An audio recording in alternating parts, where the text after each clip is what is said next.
tidak tahu bahwa sekarang telah terjadi gerakan globalisasi. Menyiapkan jalan supaya konflik-konflik yang terjadi di bangsa ini bahkan itu adalah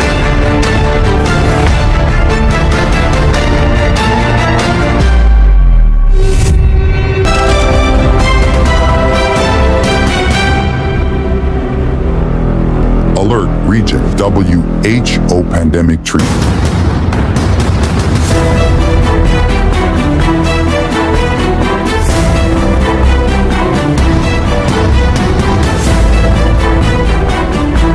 Together, save the souls of our family.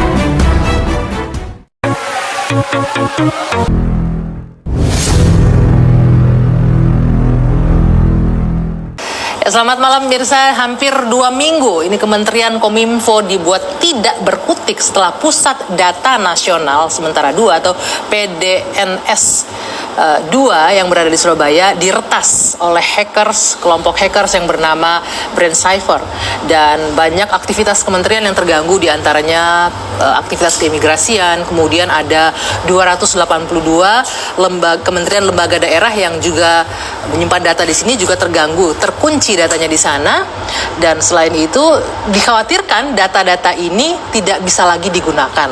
Nah, awalnya memang sang hacker meminta tebusan 8 juta dolar Amerika atau sekitar 131 miliar rupiah. Tapi belakangan, tepatnya Rabu kemarin, pihak hackers mengatakan akan memberikan kunci secara cuma-cuma untuk mengenkripsi akses ke data ini secara cuma-cuma.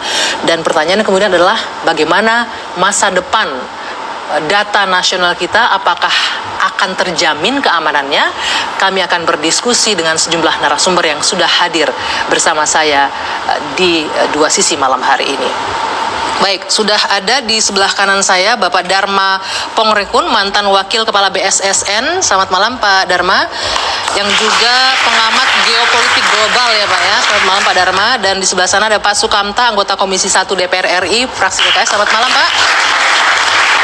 Di sebelah kiri saya ada Bapak Sarwoto Atmo Sutarno, Ketua Umum Masyarakat Telematika Indonesia. Selamat malam Pak Sarwoto. Dan juga ada teman-teman mahasiswa ini dari UNJ, kemudian dari BSI, selamat malam, dan dari Telkom. Ini juga ada calon-calon pakar IT nih di depan saya nih. Saya juga nanti akan ikut menyimak diskusi malam hari ini ya. Baik, sebelum kita berdiskusi Bapak-Bapak, ini kan informasinya memang hackersnya memberikan secara cuma-cuma begitu kunci enkripsi untuk data-data yang dihack kemarin. Dan update terbaru hari ini, Dirjen Aplikasi dan Informatika, Dirjen Aptika, Bapak Samuel Pangerapan itu menyatakan mengundurkan diri dari jabatannya di Kementerian Kominfo. Secara jelasnya apa yang disampaikan, kita simak terlebih dahulu pernyataannya berikut ini. Berpisah. Dengan ini saya menyatakan bahwa per tanggal 1 Juli kemarin saya sudah mengajukan pengunduran diri saya secara lisan, dan suratnya sudah saya serahkan kemarin. Bagaimana Anda merespon mundurnya Dirjen Aptika yang tadi mengatakan saya bertanggung jawab sebagai pengampu di kementerian ini, Kominfo? Saya kira tidak cukup mundur ya, karena persoalan sendiri harus dicari jelas masalahnya, kemudian dicarikan jalan keluar agar ke depan sistem ini berjalan dengan sebaik-baiknya, terlindungi dengan baik, dan kemudian tidak rentan terhadap serangan kembali. Jadi ini mengapa ada suatu kecolongan di mana ada ransomware masuk, karena pada saat proses migrasi itu tidak proper gitu. Oke, sampai di situ dulu Pak Sarwoto. Pada saat migrasi tidak proper, Pak Dharma sebagai orang yang pernah berada di BSSN, boleh digunakan mic-nya Pak. Ketika melihat ini, tadi disebutkan ada penyedia, ada penyelenggara, ada tenan. Kalau saya sih pengen tahu langsung nih kelalaiannya di mana. Kalau Pak Sarwoto bilang kan nggak bisa langsung cari siapa yang salah, tapi dari sana bisa dilihat kan sebenarnya ini kelalaian ada di mana. Ketika proses migrasi ada kemungkinan di situ. Kalau Anda melihatnya? Ya, pertama-tama saya menyampaikan rasa respek kepada sahabat saya, Pak Semi. Ya, kami adalah counterpart yang selama ini sering bersama-sama conference di luar negeri. Kami sama-sama tahu beliau berada di pihak mana, saya berada di pihak mana. Ya. Berbicara tadi yang Mbak sampaikan, tadi, saya lebih tertarik untuk menyoroti gini. Kita mau menyelesaikan masalah atau sekedar membahas masalah? Kalau Pasti kita menyelesaikan. kalau mau menyelesaikan masalah, kita harus kembali mencari akar masalahnya. Betul, makanya harus kita bahas kan dari mana Persoalannya sumbernya. banyak yang tidak mengerti akar masalahnya. Oke. Akar masalahnya yang dibahas, oh dia punya aplikasi, oh manusianya, oh teknologinya. Ya. Kita bagi dulu, yang mana kita mau selesaikan dulu. Oke, kalau dari teknologinya, Kalau keamanannya. teknologinya, pertanyaannya, teknologi buatan siapa? Oke, Ya, adakah ini buatan anak bangsa? Saya mengacu kepada kemandirian bangsa. teknologi kita tidak dibuat Lalu oleh dalam siapa negeri. yang menginisiasi harus ada program digitalisasi, harus ada pusat data nasional? Memang bagus, ya. Rencananya kelihatannya bagus. Kan ini amanat undang-undang karena Betul, punya satu rencana punya satu pertanyaan data. saya, undang-undang tahun berapa? Digagas oleh Presiden Jokowi kan. Betul, undang-undangnya keluar tahun berapa? 2000. Ini adalah kelanjutan dari agenda reformasi. Oke. Ya, yang akibat daripada Undang-Undang Dasar 2002, di mana diberikan karpet merah bagi semua peraturan asing yang diadopsi menjadi peraturan atau hukum positif di negara kita. Sadar atau tidak sadar, ya kita semua saat ini, adik-adik sekalian, kita menjalankan agenda globalisasi. Ini adalah agenda globalisasi. Kita harus paham dulu ada udang di balik batu apa sebenarnya. Kenapa kok kita terburu-buru menjalankan? Perhatikan, ingat, saat ini mereka punya 3 agenda utama. Pertama, money, power, dan terakhir saat ini adalah control population. Nah, kontrol populasi, aim terakhirnya adalah total control. Nah, kontrol population, makanya kenapa agenda digitalisasi dipercepat sejak kemarin pandemi COVID. Ya. Makanya COVID, sekali lagi saya ulangi, itu adalah agenda politik global.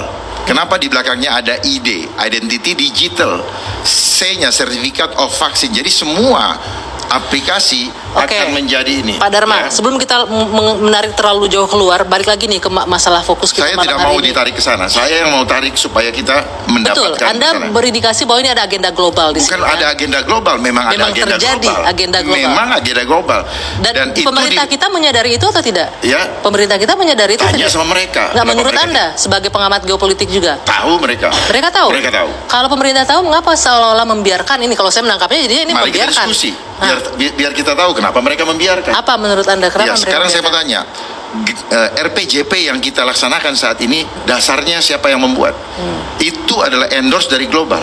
Karena RPJP itu adalah grand design untuk agenda reformasi. Siapa yang menjalankan untuk ini? Kemenpan RB. Oke. Yang menyarankan Sebentar, saya nggak bisa membiarkan Anda bicara karena kita nggak punya pihak pemerintah yang bisa Ya, justru itu. mengkonfirmasi Ya, kan. tetapi kita harus tahu Betul. bahwa ada agenda. Nah, selaku counterpart pemerintah di DPR, Pak Sukamta, bagaimana Anda merespon Pak Dharma bahwa ini ada agenda global nih yang sedang berlangsung saat ini, termasuk sampai menyerang digital, pusat data digital kita? Ya, saya kira dunia ini memang semua percaturan ya. Jadi antar negara itu berkompetisi, antar bangsa berkompetisi. Kita harus pahami itu dan diakui bahwa setiap bangsa juga punya agenda. Globalisasi juga ada yang ngedrive dan punya agenda. Tetapi itu kembali kepada kita sebagai bangsa. Bahwa kita sebagai bangsa Indonesia yang merdeka sejak tahun 45, nah kita harus punya agenda-agenda sendiri dan berjalan sesuai dengan agenda dan penjadwalan yang sudah kita tetapkan sendiri. Nah, saya kira dalam konteks digitalisasi ini bagian dari tuntutan perjalanan kita sebagai masyarakat dunia ya. Nah, namun demikian kita memang perlu menjalankan itu secara prudent. Jangan sampai ketika kita menjalankan migrasi dari analog ke digital, kita jalankan dengan cara yang sembrono yang tidak prudent, ya. Sehingga itu menjadi sebuah kerawanan dan titik lemah dari bangsa kita. Oke. Nah, saya kira itu poin terpenting saya kira. Oke, Pak Sarwoto, apakah Anda juga melihat bahwa ini adalah bagian dari agenda global sehingga kita pusat data bisa dikuasai dan lain-lain? Ya kalau kami dari industri yang kenyataannya impor kita lebih besar dari ekspor. Itu udah jelas, sangat jelas bahwa ICT kita itu impor barang dan jasa lebih besar gitu daripada impor. Kemudian ada yang bisa kita ambil hikmahnya, boleh ditampilkan barangkali pesan hackers ketika juga memberikan kunci ini enkripsi. Ya, kami melakukan dengan lancar tanpa ada kesulitan ketika menyerang PDNS 2 dan tidak perlu waktu lama memproses mengenkrip data yang ada di dalamnya. Data center suatu penyimpanan data berteknologi tinggi yang membutuhkan investasi dan keamanan yang tinggi, dan semua orang mengelola data center seharusnya sudah tahu akan hal ini. Oke. Kami berharap serangan kami dapat dijadikan hikmah bahwa betapa pentingnya investasi keamanan dalam data center dan merekrut spesialis keamanan siber yang kompeten. Ini secara nggak langsung bilang kalau pusat data kita keamanannya nggak kompeten ini. Ya, saya yakinkan 1.000.000%. Oke, titik di situ. Bandar judi. Pak Dharma, ini statement baru lagi nih. Kalau menurut Bung Noel, ini adalah bandar judi nih di luar agenda global, tapi bandar judi yang dimana Kominfo kan belakangan memang agak gencar ini untuk memberantas judi online. Baik. Boleh-boleh saja kita berpersepsi, namun buat saya segala sesuatu harus kita urai dimulai dari akarnya, mulai disidik, apakah benar itu memang ini, karena kemungkinannya luas sekali. Siapa saja bisa melakukan yang disebutkan oleh Menteri Kominfo bahwa ini adalah non-state actor. Memang non-state actor ini adalah kita tidak bisa perorangan, bisa per kelompok. Ya, berkaitan dengan tadi yang disampaikan oleh Bapak dari Komisi 1 bahwa peralatan ini perlu di clearance. Saya waktu itu mengusulkan untuk dimasukkan dalam undang-undang keamanan cyber supaya setiap barang teknologi yang dipesan oleh suatu institusi agar di clearance dulu oleh BSSN. Namun sampai saat ini sayang itu tidak berjalan karena undang-undangnya tidak disahkan.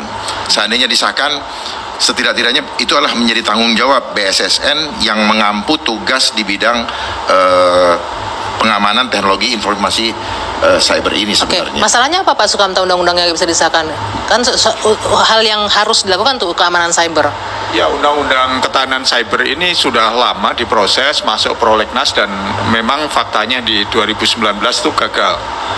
Yang mana saya sangat berharap, saya sebagai salah satu masyarakat Indonesia sangat berharap akan adanya perbaikan, terutama pada bidang sumber daya manusianya. Mungkin itu saja yang dapat saya sampaikan. Terima kasih. Oke. Saya minta ditanggapannya, Pak Saroto Tudor, ini sumber dayanya nggak kompeten untuk mengurusi data kita. Nah, saya berharap diisi oleh orang-orang yang kompeten, yang teknis dari puncak sampai bawah. Oke, Walaupun ada unsur politiknya pasti ya, tetapi jangan 100% politis yang sama sekali tidak ngerti teknisnya. Karena itu nanti tidak akan bisa ngedrive membuat kebijakan yang paling baik untuk bangsa. Baik, mudah-mudahan ini juga jadi bahan evaluasi dan masukan bagi pemerintah ya, terutama untuk kementerian-kementerian teknis nanti ke depannya. Baik, terima kasih sekali Bapak-Bapak sudah hadir malam hari ini. Sayang sekali waktu kita terbatas, dan juga Bung Noel sudah bergabung secara virtual bersama saya di Dua Sisi malam hari ini. Akhirnya saya Dewi Anggia, saya tutup, dan adik-adik mahasiswa juga terima kasih. Kita jumpa lagi pekan depan di Dua Sisi. Sampai jumpa.